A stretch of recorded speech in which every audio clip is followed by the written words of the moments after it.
Hello, West Michigan. Welcome back to yet another episode of Forever Young. I get to be the guest host today, Anne Marie. And of course, I'm with Mr. Eric Johnson, who is the owner-manager of all three Health Hut stores. North Muskegon, Grand Haven, and here on Henry Street in Muskegon. That is where we're filming today. In the wonderful deli, right? Yeah. Yeah, they have a ton of good stuff in the deli, which we're going to show you later, because I always get a treat every time I do this show. I get to pick a treat.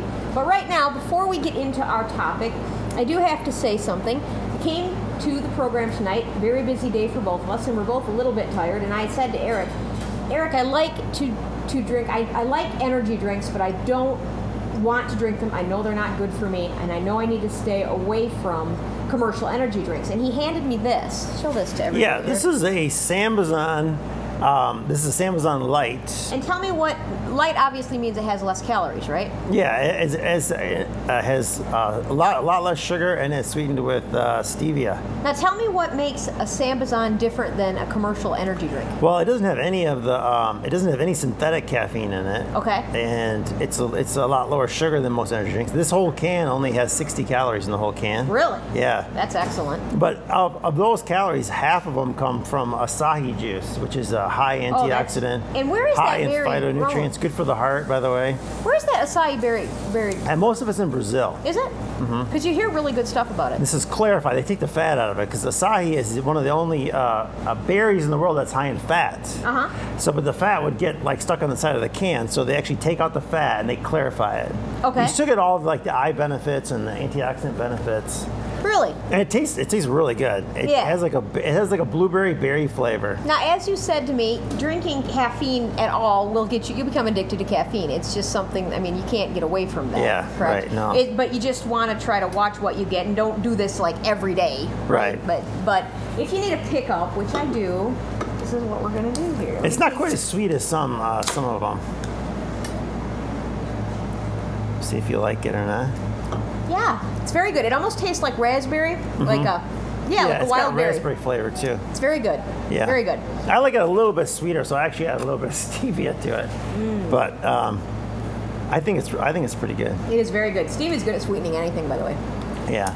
So and it's also got erythritol too. Erythritol? Yeah. Our topic today, right? Our topic is going to be heart disease and cholesterol. It's going to be busting the myths of heart disease and cholesterol. Okay, and before we bust the myths of heart disease and cholesterol, we need to remind you all once again that we are not doctors. This is an opinion only. Oh yeah, it's just, which you can choose, as Miss Polly always said, to refuse or use, right? Right.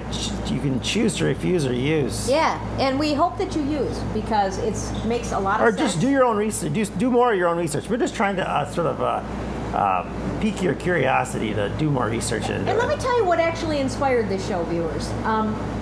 Sandy, which many of you will remember, is my mother, and is on sabbatical right now because she just got a cochlear implant last year, but has hosted the programs for several years, and her own show, in fact.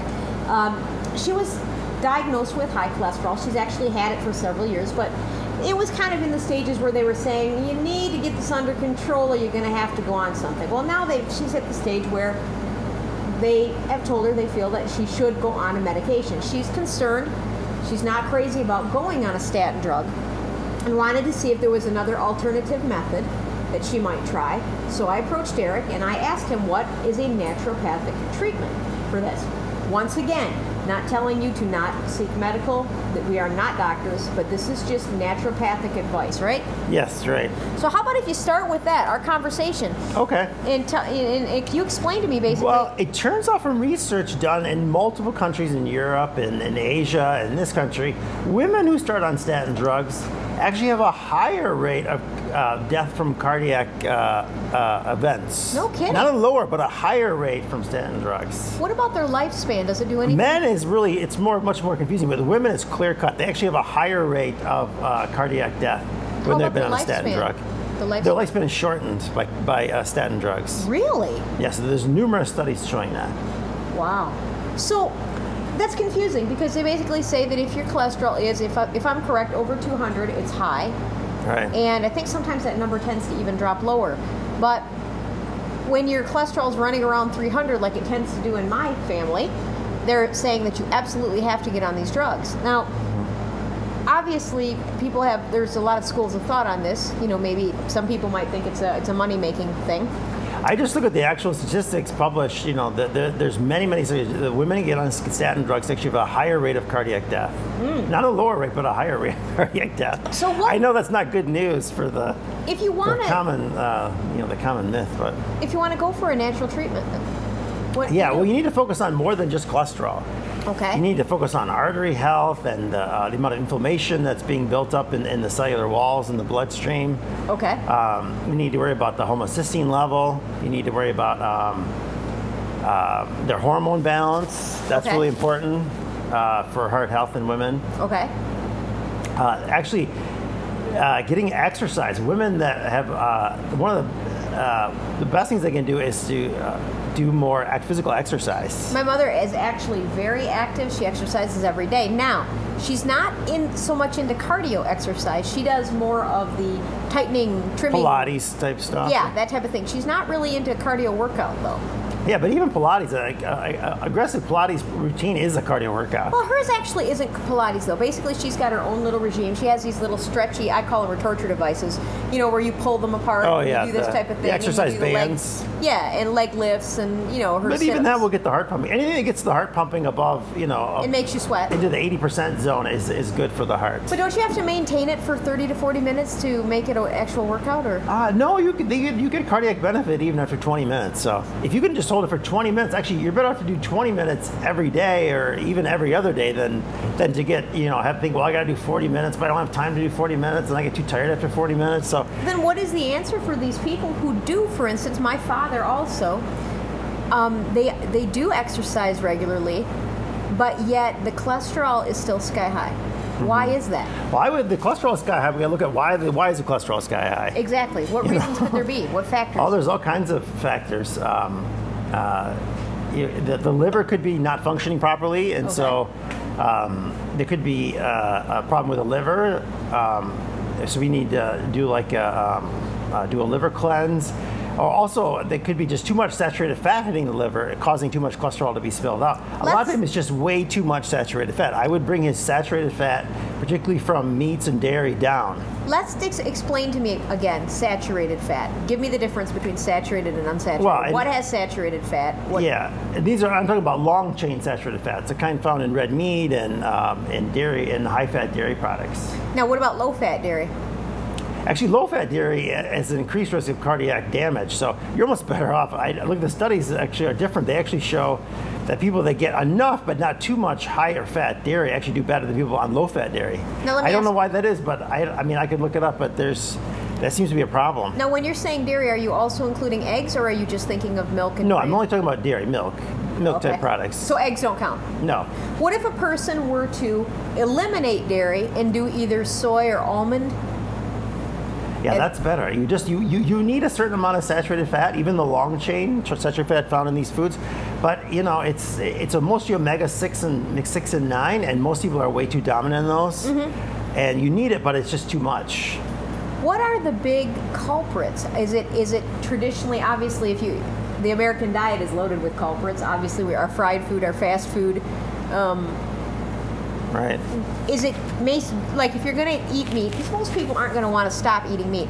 I could see people limiting their red meat. Yeah, most people they eat twice as much meat as they should be eating. Twice as much. The portions are too big, from what I understand. The portions are too big, and it's happening too often. And on a day, if you got enough protein during the day, like enough people satisfy all their protein needs after lunch. But then they go on to dinner, and then that's the overload part.